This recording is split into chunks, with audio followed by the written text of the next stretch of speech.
ගෞතම බුදුරජාණන් වහන්සේගේ අවබෝධයෙන්ම වදාළ ධර්මය අසන්නට තරම් අපි සියලු දෙනාම වාසනාවන්තයි. මේ ලෝකේ සාමාන්‍ය මිනිසුන්ගේ ප්‍රඥාව පෘථග්ජන ප්‍රඥාවක්. ඒ පෘථග්ජන ප්‍රඥාවට ලෝකේ එක එක විචිත්‍ර දේවල් කරන්න පුළුවන් බව හැබෑව. නමුත් මේ පුහුදුන් නුවණට මිනිස්යාගේ ජීවිතයට අවබෝධයක් දෙන්න බෑ. මිනිස්යාගේ ජීවිතයට අවබෝධයක් ලැබුණොත් ඒ මිනිස්යාගේ කෙලෙස් නැති වෙලා යනවා. ඒ මිනිස්යා කෙලෙස් වලින් නිදහස් වෙනවා. ඒ මිනිස්යා ඉපදෙන මැරෙන ලෝකෙට අයිති නැති කෙනෙක්. අන්නේ ඥානේ ලෝකේ වෙන කෙනෙකුට දෙන්න බෑ. කිසිම කෙනෙකුට දෙන්න බෑ. මේ පුහුදුන් මිනිසුන්ගේ පෘථග්ජන ප්‍රඥාවට පුළුවන් ග්‍රහලෝක තරණය කරන්න. පෘථග්ජන ප්‍රඥාවට පුළුවන් මේ අභ්‍යවකාශී ආයුධ ගබඩා හදන්න. පෘථග්ජන ප්‍රඥාවට පුළුවන් නොයෙක් විචිත්‍ර දේවල් කරන්න. නමුත් මේ මිනිස්යාට දෙවියන්ට ජීවිතය ගැන අවබෝධයක් දෙන්න බෑ. සාරා සංඛ්‍ය කල්ප ලක්ෂයක් පෙරුම්දම් පුරලා සිහි නුවණින්ම තුසිත දිව්‍ය ලෝකේ උපන්න මහ බෝසතාණන් වහන්සේ සන්තුසිත කියලා දිව්‍ය කුමාරෙක් වෙලා ඒ තුසිත දිව්‍ය ලෝකේ ආයුෂ ඉවරනකම්ම සිහියෙන් හිටියා. සිහියෙන් චුත වුණා. මහමායා බිසවගේ කුසේ සිහියෙන් ඉපදුනා. දසමසක් සිහියෙන් හිටියා. මිනිස් ලොවට සිහියෙන් වැඩම කළා. අවුරුදු 29 වෙද්දී මිනිස්යා නොමග යන මත්තින කරුණු තුනක් අත්හැරලා ඉවරයි. ඒ තමයි ආරෝග්‍ය මද, යෞවන මද, ජීවිත මද. මේකින් තමයි මිනිස්යා නොමග යන්නේ. මිනිස්යා නොමග යනවා නිරෝගීකම නිසා. මිනිස්යා නොමග යනවා යෞවනකම නිසා. මිනිස්යා නොමග යනවා මැරෙන්නේ නැහැ කියලා හිතන නිසා. මේ නොමග යන මත්තින කරුණු තුනෙන් නිදහස් වෙලා ඉවරයි අවුරුදු 29 දී. ඊට පස්සේ ගිහි ජීවිතේ අත්හැරලා අබනිෂ්ක්‍රමණය කළා. අවුරුදු 6 දුෂ්කර ක්‍රියා කළේ හොඳ සිහිනුවණක් ඇතිව. උන්වහන්සේගේ සිහිනුවණ වර්ධනය වුණා මිසක් හීන වුණේ නැහැ. තනියම හොයාගත්ත ආර්ය අෂ්ටාංගික මාර්ගය. තනියම හොයාගත්ත ලෝකයේ තිබෙන එකම සත්‍යය. චතුරාර්ය සත්‍ය. තනියම අවබෝධ කළා. සකල ලෝකෙම බිම්බරක් සේනා සහිතව ඒකට බාධා කළා.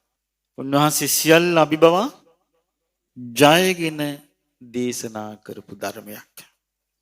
ඒ ප්‍රඥාවට සම කළ හැකි ප්‍රඥාවක් ලෝ නැත. ඒ බුදුරජාණන් වහන්සේගේ ධර්මය ඒ ධර්මයේ තුලින් ලබා දෙන දේ ගැන දැනගන්න කලින් අපිට මේ බුදුරජාණන් වහන්සේ කියන්නේ මොන වගේ ස්වභාවයකට ජීවිතය දියුණු කරපු කෙනෙක්ද කියලා ශ්‍රද්ධාවේ පිහිටලා තමයි ශ්‍රවණය කරන්න ඕනේ. එතකොට ඒකෙදී හැමතිස්සෙම ශාස්ත්‍රුන් වහන්සේ ඉන්නවා ශ්‍රාවකෙක් කියනවා. නෑ ඕක කොහොම නෙමෙයි ඕක මෙහෙම වෙන්න ඕනේ කිව්වොත් ශාස්ත්‍රුත්වයක් නෑ. ශ්‍රාවකයෙකුත් නෑ. මට හම් වෙලා තියෙනවා සමහර කියනවා මම ඔය එක පොතක්වත් කියුවේ නෑ. මම භාවනා කරගෙන ගියා. එතකොට මට අවබෝධ වුණා. පස්සේ මම බැලින්නම් මේ සූත්‍ර දේශනා මම අවබෝධ කරපු දේ මේකේ තියෙනවා. එතකොට එහෙනම් එයාත් අවබෝධ කරලා තියෙන්නේ ගුරු උපදේශ රහිත හිස් යාට හිස් කියලා කියන්නේ. එතකොට පුස්මාන්නයක් ඇති කරගන්නවා. එතකොට කායික දේ සමාන වෙන්න යන්නේ. ශ්‍රාවකත්වයක් නැත. ශ්‍රාවකත්වයට එන්න පුළුවන් වෙන්නේ නිහතමානී මිනිසෙකුට. ප්‍රඥාවන්ත මිනිසෙකුට. ඉතින් පින්වත්නි මේ ලැබිච්ච මනුස්ස ජීවිතේ අපිට මේ බුදුරජාණන් වහන්සේගේ ධර්මය අහලා අපිට ඒ ගැන හිත පහදවා ගන්න පුළුවන් නම් අපිට ඒ ගැන ටිකක් හරි මෙනෙහි කරලා ලෝතුරු සතුටක් විඳින්න පුළුවන් නම් මේ සාමාන්‍ය ලෝකේ මත්විච්ච ලෝකෙන් මොහොතකට හරි වෙන් වෙන ධර්මයක් ශ්‍රවණය කළා අපේ හිත සනස ගන්න පුළුවන් නම් අපි දසමින් දසම හරියේ බුදුරජාණන් වහන්සේගේ ශ්‍රාවකත්වයේ තුල මුල් අදිනවා. බුදුරජාණන් වහන්සේගේ ඥානයක් තියෙනවා ඨාන ඥානයි කියලා. එතකොට ඒ ගැන දන්නා කෙනා දක්ෂ විදිහට ඒක තේරුම් ගන්නා කෙනා කවුද? ඨාන කුසල බුදුරජාණන් වහන්සේ වදාලා ආනන්දය. එතකොට ඒ ඨාන කියන්නේ විය හැකි. අට්ඨාන කියන්නේ නොවිය හැකි. අට්ඨාන මේතං අනවකාසෝ විය නොහැකි එකක්. අනවකාසෝ අවකාශයක් නෑ. යම් ditthi සම්පන්න පුද්ගලෝ යම් කිසි ditthi සම්පන්න පුද්ගලෙක් චතුරාර්ය සත්‍ය දර්ශනයේට පැමිණිච්ච චතුරාර්ය සත්‍ය අවබෝධයට පැමිණිච්ච පුද්ගලෙක් කංච සංඛාරං නිච්ඡතු උපගච්ඡය හේතු ප්‍රත්‍යයෙන් හටගත් යම් කිසි දෙයක් නිට්ටය වශයෙන් ගනීද නේතං ඨානං විජ්ජති ඒක නිට්ටය වශයෙන් ගන්නේ යන කරුණ වෙන්න බැරි දෙයක් කියනවා. ඒක වෙන්න බැරි දෙයක් කියලා එයා දැනගන්නවා කියන පජානාති. ඨානං කෝයේ තං විජ්ජති මෙන්න මෙහෙම වෙන්න පුළුවන් කියනවා. යම් පුතුජ්ජනේ මේ ලෝකේ යම් කිසි සංස්කාරයක් නොවෙනස්ව තියනවාද වෙනස් නොවි නිට්ටයව තියනවාද සදාකාලිකව තියනවා කියන දෘෂ්ටියට පැමිණෙන්නේ කියන කරුණ වෙන්න පුළුවන් කියනවා. ඒතකොට යම් කිසි හේතු ප්‍රත්‍යයෙන් හටගත්තු දෙයක් සදාකාලිකව වෙනස් නොවි තියනවා කියන දෘෂ්ටියට එන්නේ කවුද? පුතත්ජනයා. ඒක වෙන්න පුළුවන් කියන පුතත්ජනයෙකුට නම්. ඒක දෘෂ්ටි සම්පන්න කෙනෙකුට වෙන්න බෑ කියනවා. ඒ ගැන යාන දැනුමක් තියෙනවා කියන ඨාන කුසලය. ඊළඟට යම් දෘෂ්ටි සම්පන්න පුද්ගලයෙක් මේ ලෝකේ යම් කිසි සංස්කාරයක් සැපයි කියලා ඒක ස්ථිර වූ සැපයකින් යුක්තයි කියලා හේතු ප්‍රත්‍යයෙන් හටගත්තු දෙයක් ගන්නේ යන කරුණ වෙන්න බෑ කියනවා. නමුත් වෙන්න පුළුවන් කියනවා හේතු ප්‍රත්‍යයෙන් හටගත්තු දෙයක් සැපයි කියලා ස්ථිර සැපයකින් යුක්තයි කියලා රැවටිලා ගන්නවා කියනවා කවුද? පුතත්ජනයා නම් ඒක කරයි කියනවා. ඊළඟට යම් දෘෂ්ටි සම්පන්න පුද්ගලෙක් යම් කිසි දෙයක් ආත්ම වශයෙන් ගන්නේය. ඒ කියන්නේ තමාගේ වසඟේ පවත්වන්න පුළුවන්ය මේක ස්ථිර වූ එකක්ය. ඒකට මමයේ මාගේ ආත්මය කියලා බලපෑවත්මක් කරන්න පුළුවන් කියලා දෘෂ්ටියක් ගන්නේ කියන කාරණේ නම් වෙන්න බෑ කියනවා. නමුත් ඒක වෙන්න පුළුවන් කියන පුතත්ජන කෙනාට. යම් කිසි දෙයක් ආත්ම වශයෙන් ගන්න පුළුවන් කියන පුතත්ජනෙක් කෙනාට. ඇයි මේ අර මූලපරිය සූත්‍රයේ තියෙන නිබ්බානතු සංජානාති. නිවන කියන එකත් ගන්නවා පුතත්ජන පුද්ගලයා ආත්මයක් හැටියට. ඒ මොකද හේතුව? ඒ පුද්ගලයා ඒක ගැන දන්නේ නැහැ. ඊළඟට තියෙනවා අට්ඨානමේතං අනවකාසෝ අවකාශ රහිතයි වෙන්න බැරි දෙයක්. ditthi සම්පන්න පුද්ගලයා මාතරං ජීවිතා වෝරෝපෙය්‍ය මවගේ ජීවිතය තොර කරන්නේය වෙන්න බෑ කියනවා. ඇයි මවගේ ජීවිතය තොර කරන්නේ කියන එක වෙන්න බැරි? ditthi සම්පන්න පුද්ගලයා සත්පුරුෂයෙක් නේ. එයා සත්පුරුෂයෙක්. එයා හැමතිස්සෙම කෘතගුණ සලකන කෙනෙක්. හොඳ නරක ගැන අවබෝධයක් තියෙන කෙනෙක්. එයා මව්ව ගුණ වශයෙන් හඳුනා ගන්නා කෙනෙක්. එයා ගැතින් වෙන්න බෑ කියනවා ඒක. පුතත්ජන කෙනෙක් අතින් නම් අන්න වෙන්න පුළුවන් කියනවා. මව් ඝාතනය වීම. පුතත්ජනයාට වෙන්න පුළුවන් කියනවා. දැන් බලන්න බුදුරජාණන් වහන්සේ සම්බුද්ධත්වයට පත් වෙලා පළවෙනි අවුරුද්ද ඉවරෙනකටම කොහෙද වැඩි කෙලීම? කපිලවස්තු නුවරට ගියා පියා බලන්න, ප්‍රජාපති ගෞතමිය බලන්න. ගිහිල්ලා ධර්මයේදී බේරගත්ත මෑණියෝ හිටපු තව්තිසාවට ගිහිල්ලා ධර්ම මේ මොනවද සත්පුරුෂ ගුණ? සාරිපුත්ත මහ රහතන් වහන්සේ පිරුණන් පාන්න හැම එකක්ම මේ කරගෙන ගමටම වැඩියන්නේ. මව් හොයාගෙන කියලා අන්තිමට මව් මාර්ගඵල අවබෝධ කළ සසරින් නිදහස් කළ තමයි පිරුණම් පෑවේ. සත්පුරුෂ ගුණ මේ. මහණෙනි දෘෂ්ටි සම්පන්න පුද්ගලයා බලන්න එතකොට මේ ditthi සම්පන්න බව ජීවිතේට කොච්චර රැකවරණයක්ද නේ. සංස්කාර නිට්ටය වශයෙන් ගන්න නැත්තම්, සැප වශයෙන් ගන්න නැත්තම්, අනාත්ම වශයෙන් ගන්න නැත්තම්, ඒ හැමතිස්සෙම යථාර්ථයේ ඉදිරියේ ඉන්න කෙනෙක් නේ. යථාභූත ඥානයක් ඇතුව ඉන්න කෙනෙක් නේ. යෝනිසෝ මනසිකාරය තියෙන කෙනෙක් නේ. එයාගේ ඇති මව් මැරෙන්නේ නැත්තම්, පියා මැරෙන්නේ නැත්තම් කොච්චර මේ වාසනාවන්ත පුද්ගලෙක්ද යා. ඒක වෙන්න බෑ කියනවා පියා ඝාත නෙවෙයි කියලා. යම් පුදුජනෝ පුතඥයෙන් නම් පුළුවන් කියන පියා මරන්නේ. පුතඥයේ පුළුවන් කියන්නේ. දෘෂ්ටි වර්ධුණත් ඒත් පුළුවන් නේ කරන්න. කල්පනා කළොත් මෙතන මවෙක් නැත පියාක් නැත ධාතු ගොඩක්. ධාතු ගොඩකින් ධාතු ගොඩක් ඉස්පා මේ කාගෙන යෑම විතරයි කඩුවකින් කැපුවොත් වෙන්නේ. එහෙම කිව්ව හිටියේ නැද්ද ඒ කාලේ බුද්ධ කාලේ? හිටියනේ කිව්වා මේ සත්‍යෙක් මේ ගංගානංගගේ මේ කෙරුළෙන්ද අර කෙරුළට දාන බෙදාගෙන ගියත් වෙන්නා වූ පිනක් නැත කිව්වා. ඒ කෙරුළ මේ කෙරුළට මිනිස්සු කපාගෙන ගියත් පවක් නැtei කිව්වා. ඒකේ ඒ කැපුවා කියන්නේ මොකක්වත් සත්‍යෙක් නැහැ කිව්වා. ධාතු ගොඩකින් ධාතු ගොඩක් ගියා කිව්වා. බලන්න මේ දෘෂ්ටිවල තියෙන භයානකකමනේ. ආන් උන්දලා නම් කරයෝක. එතකොට දෘෂ්ටි සම්පන්න පුද්ගලයා අරහන්තන් ජීවිත අවරෝපී රහතුන්ගේ ජීවිත විනාශ කරන්නේ කියන කරුණ වෙන්නේ නැහැ කියනවා. ඒ කියන්නේ දැන් අපි ගත්තොත් කෙනෙක් ඉන්න පුළුවන් රාතන් වාසී නමක් යන්න පුළුවන් කවුරුත් අඳුනන්නේ නැහැ. නමුත් ditthi සම්පන්න පුද්ගලයා දැන දැන සතෙක් මරන්නේ නැහනේ. එයා ගැති මේ අනතුරු සිද්ධ වෙන්නේ නැහැ. දැන දැන සතෙක් මරණේ කිනා ගැතින් ඕක වෙන්නේ. පුතඥයාගේ අතින් වෙන්න පුළුවන් කියනවා. පුතඥ කෙනෙකුගේ අතින් වෙන්න පුළුවන් කියනවා. නැත්තම් කොහොමද මේ ditthi සම්පන්න පුද්ගලෙක් මෙයා රහත්ද මෙයා නැද්ද කියලා හොයාගන්නේ? එයාට තියෙන මොකන්ද? එයා සීලේක පිළිහිටලා ඉන්න තාක්කල් මෙයාට යරමුණ එයාට කවදාවත් එයාගේ අතින් ඒක සිද්ධ වෙන්නේ නැත. ඒ නිසා එයාට සිද්ධ වෙන්නේ නැහැ. අට්ඨාන මේතං අනවකාසෝ ditthi සම්පන්න පුද්ගලයාගේ වෙන්නේ ඊළඟ එක. දුට්ඨ චිත්තෝ දුෂ්ට වූ සිතින් තථාගතස්ස ලෝහිතං උප්පාදෙය්‍ය. තථාගතයන් වහන්සේගේ ශරීරයෙන් ලේසොලවන්නේ කියන කරුණ සිද්ධ වෙන්නේ නැහැ කියනවා. දුෂ්ට සිතින්. දැන් ජීවකත් බෙහෙත් කළානේ. අර දේවදත්ත උඩ ඉඳලා ගල පෙල්ලු වෙලාවේ බුදුරජාණන් වහන්සේව පල්ලැක්කියක දමාගෙන වඩම්මාගෙන ගියා පහලට. මද්ද කුච්චි මෙගදාකින් තැනට. ඉතින් ජීවක තමයි දුවගෙන ඇවිල්ලා බෙහෙත් කළේ. එතකොට ඉතින් අයින් කරන්න වෙනවා. බගල් පතුරු තිබුණත් අයින් කරන්න වෙනවනේ. දුෂ්ට සිතක් තියනවද?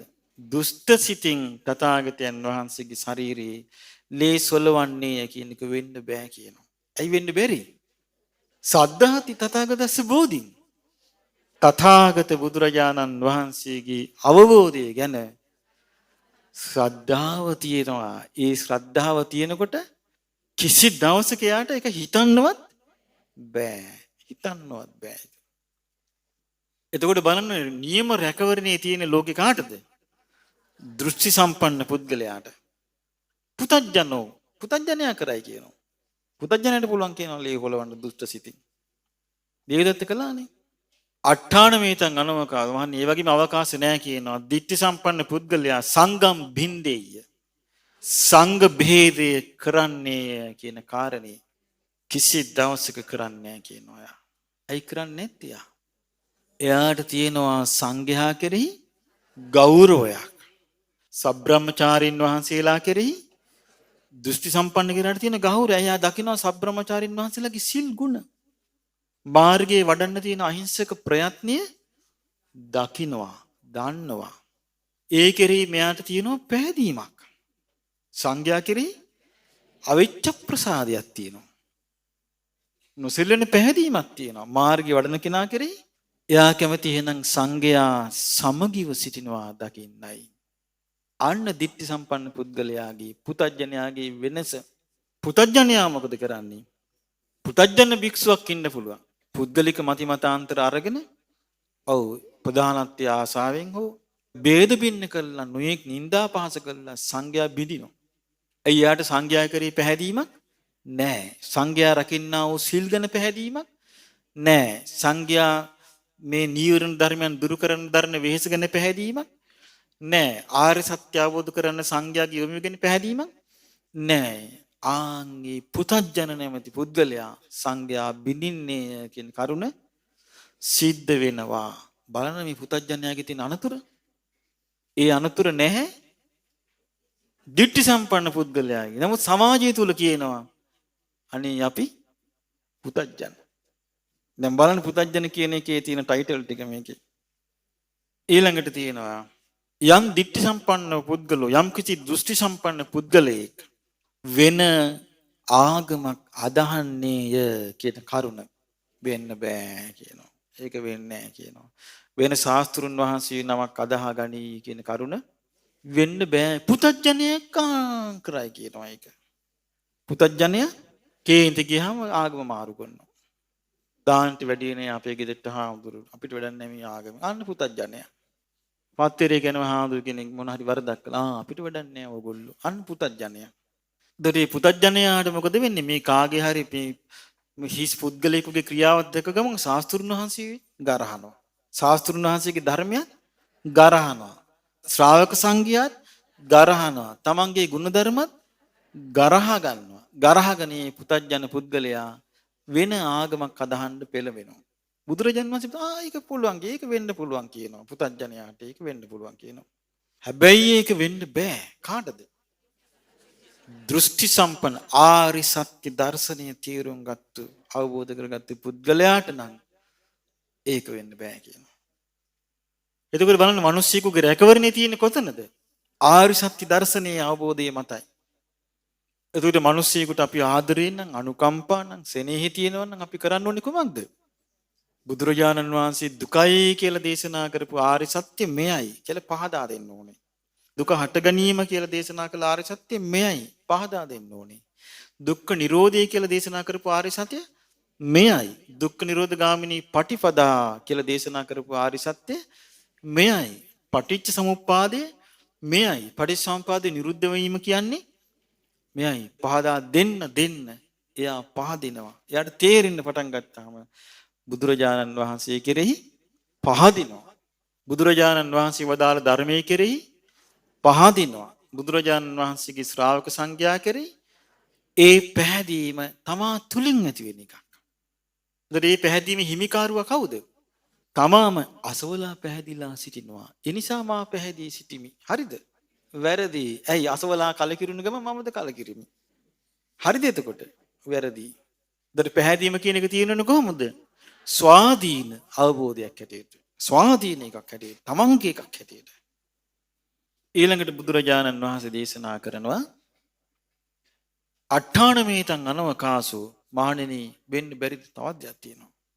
යම් ඒකිස්සා ලෝක ධාතුයා එක ලෝක ධාතුවක මේ හිරු සඳු එළිය කරන මේ මන්දා කිරියක මේ සහස්සී ලෝක ධාතුවේ දේ අරහන්තෝ සම්මා සම්බුද්ධා අපුබ්බං අචරිමං උප්පජ්ජයෝ නේතං ඨානං විජ්ජති පජානාති. ඔව් පෙරපසු නොවි එකම කාලයක අරහං සම්මා සම්බුදු රජාණන් වහන්සේලා දෙනමක් පහළ වන්නේය කියන කරුණ සිදුවන්නේ නැත. මේක ලෝක ස්වභාවයක්. එතකොට අපි කොච්චර දැන් අපි ගත්ත තනේ බුදුරජාණන් වහන්සේලා දැන් බෝසතාණන් වහන්සේ වැඩ ඉන්න තුසිතේ. මේ දෙවිවරුනි ආරාධනා කරන්නේ. අපි මානෙට කිව්වොත් නෑ අපි ආරාධනා කරන්න ඕනේ. වඩිනු මැනවි තුසිත දෙවිඳුනේ කියලා වඩීද? නෑ. ඒකට මේ ලෝකේ ස්වාභාවික විදිහට සකස් වෙනවා. බුදු කෙනෙක් පහළ වෙන ධර්මතාවයට සකස් වෙනවා. ඒක අපිට හිතාමතා සකස් කරන්න බෑ. ඒක ලෝක ස්වභාවයක්. එතකොට ඒ සකස් වීම නැවත සකස් වෙන්නේ මිනිසුන්ගේ ආයුෂ අවුරුදු 80000ක් ගිය කලට දෙවිවරු ගිහින් ආරාධනා කරයි කාලෝ යන්තේ මහා වීරයන්නි මේ ඔබට කාලයයි උපජ්ජ මාත කුච්චයන් මව කුසේ උපදින සේක්වා සදේවකං තාරයන්තු දෙවියන් සහිත ලෝකයාව ඊතර කරවීමට බුද්ධස්සු අමතම් පදං අමෘත පදේ වෙන නිර්වාණය අවබෝධ කරත්වා. ඒක වෙලාවට ඒක ආරාධනා ඒකට හැදින්නේ මිනිසුන්ගේ ආයුෂ අවුරුදු 80000ක් ගිය කලයි. ඉතික් නැත.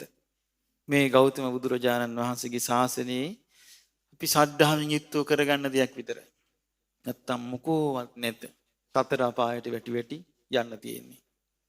ඒ නිසා ආන් ඒ ගැන එයා දන්නවා කියනවා. ditthi සම්පන්න ශ්‍රාවකයා. ඇයි ඒක දන්න ගන්න හේතුව?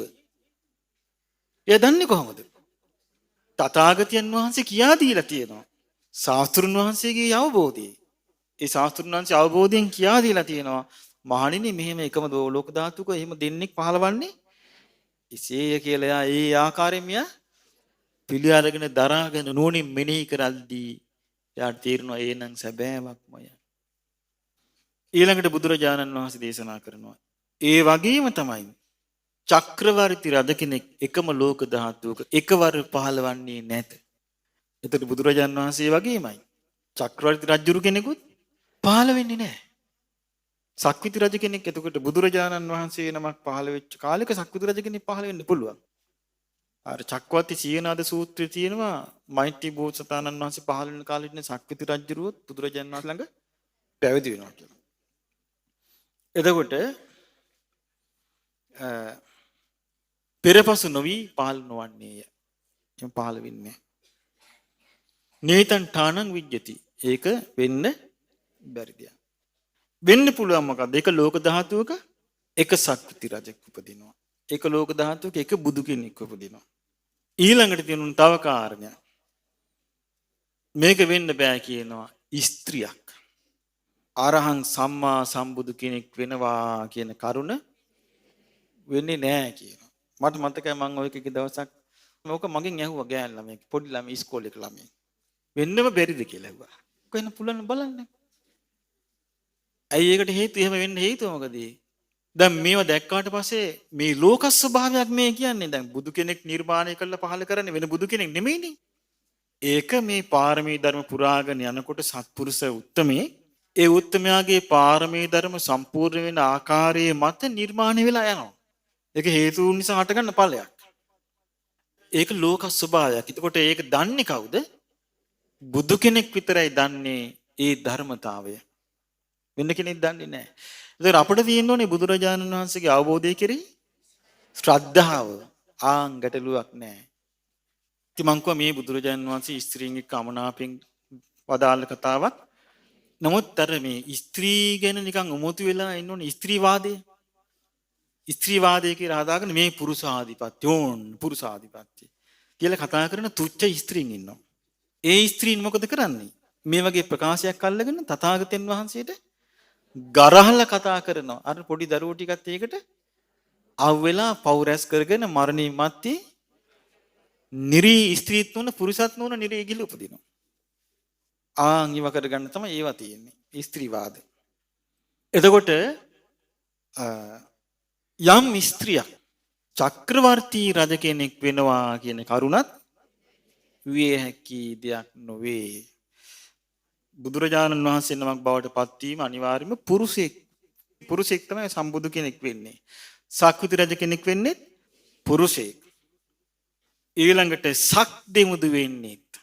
සක් රජිනක් නැත. කවුද ඉන්නේ? සක් දෙවි කෙනෙක්, දෙව් රජෙක්. සක් දෙව් රජෙක් ඉන්නේ. සමහර දේශනාවල් බලද්දී වෙන සමහර කාන්තාවෝ මේ ලස්සනට ධර්ම මාර්ගය පුරුදු කරගෙන සෝතාපට්ටි අංග දියුණු කරගෙන මාර්ග බ්‍රහ්මචර්ය දියුණු කරගෙන ප්‍රතිපත්ති පුරාගෙන අහිංසකව මේ මාර්ගය යනවා. නමුත් මේ අහිංසකව මේ අතපොතු ගාගෙන වත් පිළිවෙත් කරගෙන දම්පැන් පුදාගෙන වැඳගෙන නිහතමානීව යන ගමනින් මරණින් මතු උපදින දිව්‍ය කුමාරයෙක් වෙලා. අන්න. ඇයි ඒ ගුණ ධර්ම මත තමයි ආයේ தත්වෙට පත් උනේ. ඒ නිසා මේ සක්දෙමුදු වන්නේ පුරුෂයෙක්මයි. ඊළඟට තියෙනවා අවකාශ රහිතයි තවත් එකක්. මාර తত্ত্বය. මාරයා කියන తত্ত্বය ස්ත්‍රියකට ලැබෙන්නේ නැත. ස්ත්‍රීන්ට ඒ ගැන නම් සතුටකි. නමුත් ස්ත්‍රිය මාර වැඩ කළොත් මාර පිරිසට යයි. ගරහගෙන නින්දා අපහාස කරගෙන ගියොත් ඒකේ ප්‍රතිඵල වශයෙන් මාර සේනාවේ උපදී. ස්ත්‍රී කරගත්තු දේවල් වලට යයි එහෙම. තම තමන් ඒක කරගන්නේ නේ. ඔව්. හැබැයි මහා එක්කිනා වෙන්න නම් බෑ යාට. එතකොට යම් පුරුෂයෙක් මාරයා වන්නේ කියන කරුණ සිද්ධ වෙනවා. ඒක මාර තනතුරක් ඒක. මාරත්තං ලස්සන වචනේ තියෙන මාරත්තං සක්කත්තං සක්‍ර තනතුරක් ඒක. ඒක ලෝකෙ හැමදේම තියෙන තනතුරක්. ඒ චුතිනියකට වෙන කෙනෙක් කර්මානුරූප කම්ම විපාක අචින්ත්‍යයිනේ. ඒක විපාක දෙන ආකාරය දන්නේ නැහැ කවුරුවත්. ඒක හිතන්න බෑ. ආත්ම දෘෂ්ටියෙන් බලලා දැන් මෙහෙම මට විපාක දෙන්නේ නැහැ කියලා. ඒක විපාක දේශනාව තියෙනවනේ චේතනා පහල කළා කර්මයක් කළාද ඒක විපාක නොදී අවසන් වෙන්නේ නැහැ කියලා. එතකොට ඒ මාරය කියලා කියන්නේ ලෝකයේ අධිපති තනතුරක්. එයා තමයි සමස්ත ලෝකයේම අධිපතිභාවය දරන්නේ. ඒ සම්පූර්ණ වැස කරන නාසී දිවකා මනසට වසඟ වෙලා ඉන්න ලෝක සත්වයේ පැවැත්ම ගෙනියන්නයි මේක තියෙන්නේ.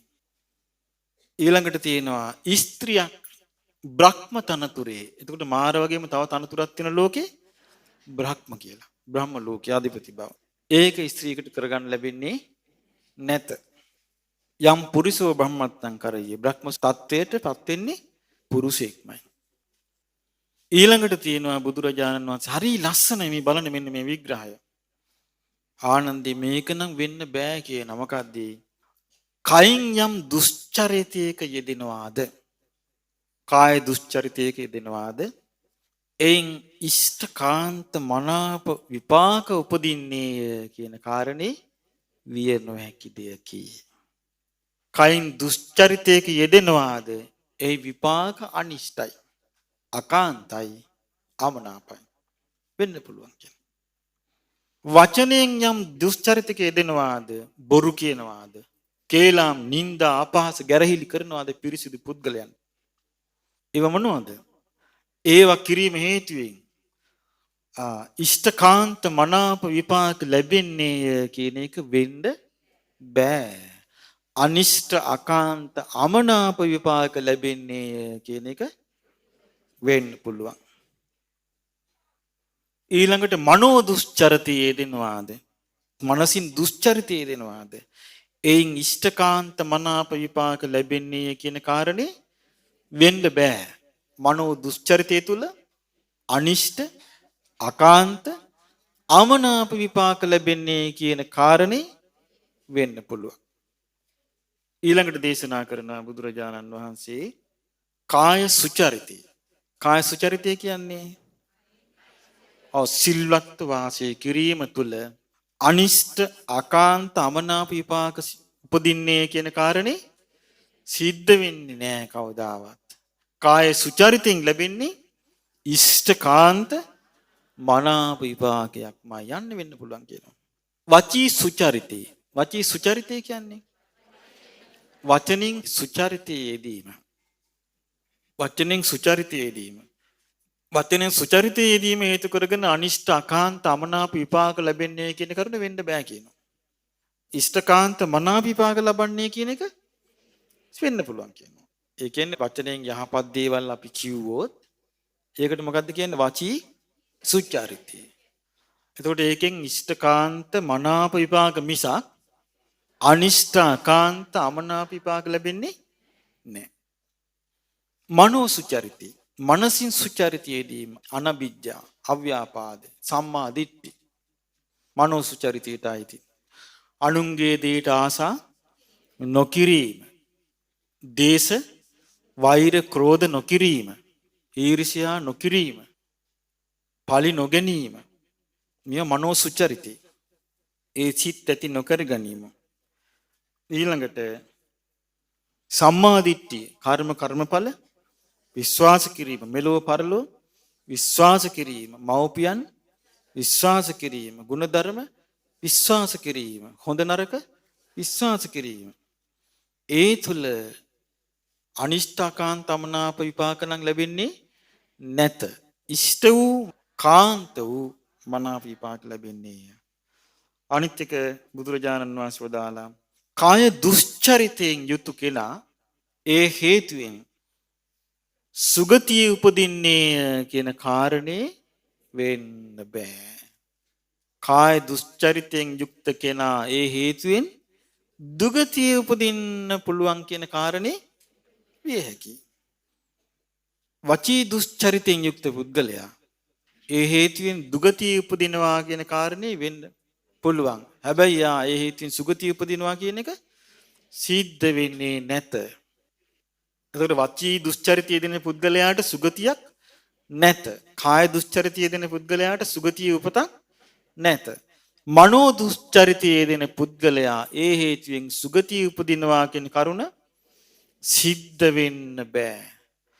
මනෝ දුස්චරිතයේ යෙදෙන පුද්ගලයා ඒ හේතුවෙන් දුගතිය උපදිනවා කියන කාරණේ සිද්ධ වෙන්න පුළුවන්. ඊළඟට කාය සුචරිතයේ යෙදෙන පුද්ගලයා කාය සුචරිතය යෙදෙන පුද්ගලයා ඒ හේතුවෙන් දුගතිය උපදින්නේ කියන කරුණ සිද්ධ වෙන්න බෑ. කාය සුචරිතයේ යෙදෙන පුද්ගලයා ඒ හේතුවෙන් සුගතිය උපදිනවා කියන කරුණ සිද්ධ වෙන්න පුළුවන්. වචී සුචරිතයෙන් යුක්ත පුද්ගලයා ඒ හේතුවෙන් දුගතිය උපදිනවා කියන කාරණේ සිද්ධ වෙන්න බෑ. වචී සුචරිතයෙන් යුක්ත පුද්ගලයා සුගතිය උපදිනවා කියන කාරණේ සිද්ධ වෙන්න පුළුවන්.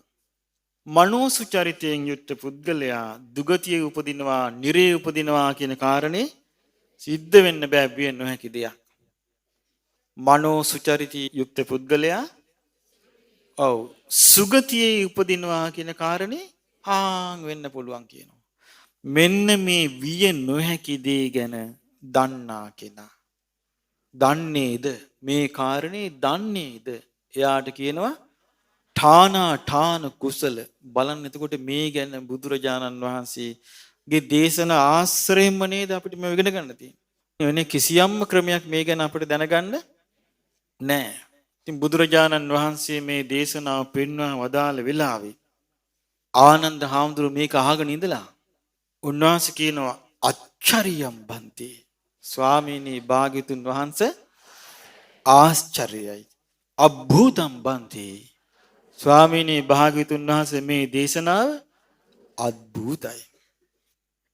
එතකොට බලන්න බුදුරජාණන් වහන්සේ දේශනා කරපු මේ දේශනාව දිහා බලද්දී අපිට තේරුම් ගන්න පුළුවන් බුදුරජාණන් වහන්සේ තුල තියෙන අවබෝධය, ඒ ප්‍රඥා සම්භාරය, ඒ අනාවරණ ප්‍රඥාව, උන්වහන්සේගේ ප්‍රඥා ඇස, උන්වහන්සේගේ ඥාන බලය මොන වගේ මහිමයකින් යුක්තයිද කියලා අපිට මේ බුද්ධ දේශනාවල් අහදී තමයි තේරුම් ගන්න පුළුවන්. බුදුරජාණන් වහන්සේ ඉදිරියේ අපි කවුද?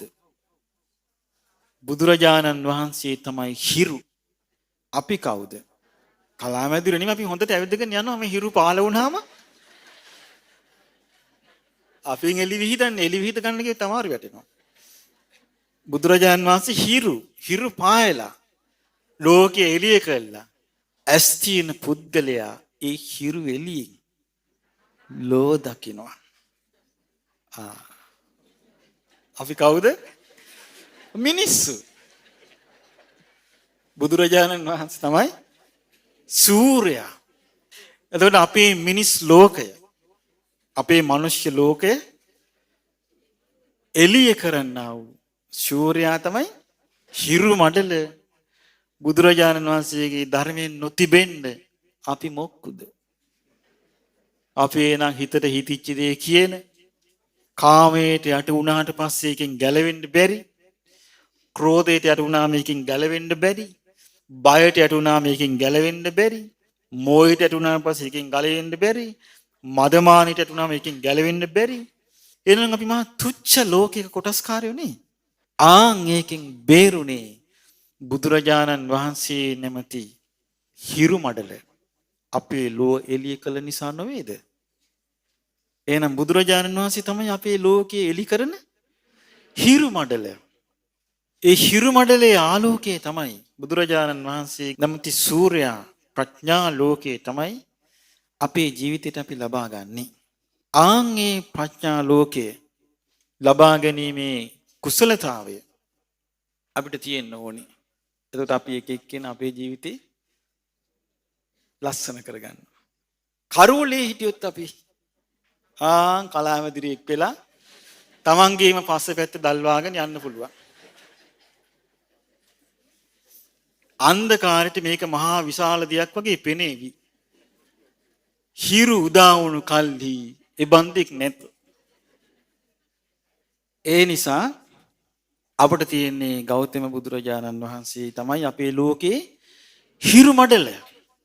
උන්වහන්සේ තමයි අපේ ලෝකයට ආලෝකය ලබා දෙන්නේ. උන්වහන්සේ ජීවිතය ගැන මේ පෙන්වා දෙන දේවල් ලෝකේ වෙන කිසිම විද්‍යාවකට සොයාගන්න බෑ. ලෝකේ වෙන කිසිම දර්ශනයකට සොයාගන්න බෑ.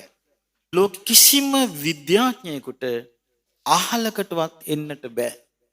ලෝකේ කිසිවෙක් දන්නේද නැත. ඒ නිසා බුදුරජාණන් වහන්සේගේ සම්බුද්ධත්වයට සමාන කළ හැකි කෙනෙක් ලෝකේ නැත. උන්වහන්සේගේ අවබෝධයට සමාන අවබෝධයක් ඇති කෙනෙක් ලෝකේ නැත. උන්වහන්සේගේ ප්‍රඥාවට සමාන ප්‍රඥාවක් ඇති කෙනෙක් ලෝ නැත. ආන් ඒකයි හිරු මඩල කියන්නේ. එතකොට ඒ බුදුරජාණන් වහන්සේගේ ධර්මය ලෝකේ වෙන කිසිම විශේෂයකින් ගන්න බැරි නම්, වෙන කිසිම ඥානයකින් ගන්න බැරි නම්, වෙන කිසිම බාහිර දෙයකින් ගන්න බැරි නම්, ඒ ගන්න තිබෙන්නේ බුදුරජාණන් වහන්සේගේ ධර්මය වාර්තා කරලා තියෙනවා. ලියලා තියෙනවා. ඒ බුද්ධ දේශනා, ඒ බුදුරජාණන් වහන්සේ වදාළ බුද්ධ දේශනාවල තමයි ඒ තියෙන්නේ. දැන් උනාද අපි ඉගෙන ගත්ත මජ්ක්‍ධිම නිකායේ තියෙන මධ්‍යම ප්‍රමාණයේ බුද්ධ දේශනා. ආන් ඒකේ ශ්‍රද්ධාවක් ඇති කර ගන්න කෙනා දැන් කෙනෙකුට මේ ඨානාඨාන මේ විය නොහැකි දේ ගැන බුදුරජාණන් වහන්සේගේ අවබෝධ ගැන පැහැදුනා නම් නොමඟ ගිය කෙනා වහසුමකට යනවනේ. ඇයි දැන් තේරෙනවනේ කාය දුස්චරිතය යෙදෙන එක්කෙනාට ඉෂ්ඨකාන්ත මනාප විපාක ලැබෙන්නේ කියන කරුණ විය නොහැක. අනිෂ්ඨ අකාන්ත අමනාප විපාක ලැබෙන්නේ කියන කරුණ විය හැක්කේය. ආන් යරත් වෙනවා. එයාට බය උපදිනවා. කොහොමද බය උපදින්නේ? බුදුරජාණන් වහන්සේගේ අවබෝධය කෙරෙහි පැහැදීම ඇති වෙච්ච ගමන් බය උපදිනවා. Tamanට වැරදුනා නේද? ආන්න නිවැරදි වෙනවා. එතකොට මේ ඔක්කොම තියෙන්නේ බුදුරජාණන් වහන්සේ කෙරෙහි ඇතිවන්නා වූ පැහැදීම ශ්‍රද්ධාව මතමයි. වෙන කිසිම දෙයක් මත නෙමෙයි. ඉතින් ඒ නිසා මේ ශ්‍රද්ධාව මත අපි විතර නෙමෙයි පින්වත්නි මේ බුද්ධ දේශනා කියලා කියන්නේ මේ ඵල රහිත නිකන් කියාගෙන ගියාපු වට්ටෝරුවක් නෙවෙයි. මේ දේශනාව ලහලා සීවස් ගණනාවක් ලෝක සත්‍යය සසරින් එතර වුණා. පුතඥ භාවයෙන් මිදුණා. දෘෂ්ටි සම්පන්න වුණා. ශ්‍රුතවත් ආර්ය ශ්‍රාවකය වුණා. සතර අපායන් ආත්මේ දුණා. මේ දේශනාවල් නිකන් වට්ටෝරුවක් නෙවෙයි. ඒ නිසායි බුදුරජාණන් වහන්සේගේ අවබෝධය මේ දේශනාව තුල තියෙන්නේ. හිස් පුද්ගලයන් ඉන්න පුළුවන් නෑ ඕක නෙමෙයි වැදගත් වෙන්නේ. තමන් විසින් තමන්ම භාවනා කරලා තමන් විසින් උපදවා ගන්න. ඒක ගේන්න. ඒ මොකද්ද? හිස් ලෝකේ. ඒ ලෝකේට පායලා නෑ. හිරු නැති ලෝකයක්. ඒ ලෝකේට තියෙන්නේ තමන් විසින් පස්සේ දල්වා ගන්න ස්වල්පයක් පමණි. ඒක නිවි යන තැන තමාවත් දන්නේ නැත. ඒ නිසා බුදුරජාණන් වහන්සේගේ ධර්මයේ මේ වටිනාකම තියෙන්නේ. අපේ ශාස්ත්‍රුන් වහන්සේගේ ප්‍රඥාවේ වටිනාකම තියෙන්නේ. ඒ කියන්නේ අපේ පැහැදීම තියෙන්න ඕනේ මේ එක එක්කෙනා කියන කයි කතන්දර වලට අනුව දෝලණය වෙන පරණලක් වෙන්න නෙමෙයි. අපේ පැහැදීම තියෙන්නේ කොහමද? තමා විසින්ම තමා තුළ පිහිටුවාගත්තු ශ්‍රද්ධාව. ඒ නිසා මේ පින්වත් සියලු දෙනාට මේ ගෞතම බුද්ධ ශාසනයේම ගෞතම බුදුරජාණන් වහන්සේගේ ධර්මයේ පිළිසරණින් මේ ගෞතම බුදුරජාණන් වහන්සේ වදාළ ධර්මයේ පිළිසරණින් මේ ගෞතම බුද්ධ ශාසනයේම උතුම් චතුරාර්ය සත්‍ය ධර්මයේ අවබෝධ කරගන්නට වාසනාව උදා වේවා. සාදු සාදු සාදු